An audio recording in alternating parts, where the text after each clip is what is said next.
In this video, I'm going to show you how you can update GitHub app. By updating GitHub app, you'll be able to get the latest version of this app and also fix any issues that might be related to your app.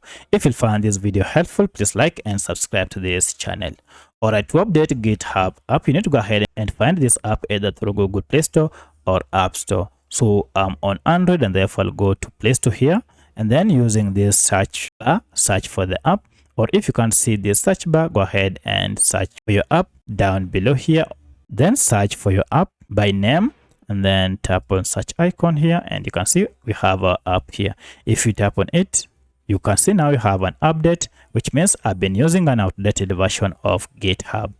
To update, tap on update, and this will go ahead and download the latest version of GitHub and then install it on your smartphone. Once the app has been installed, now you can proceed and tap on open to start using the latest version of this app. So that's how you can update GitHub app to the latest version.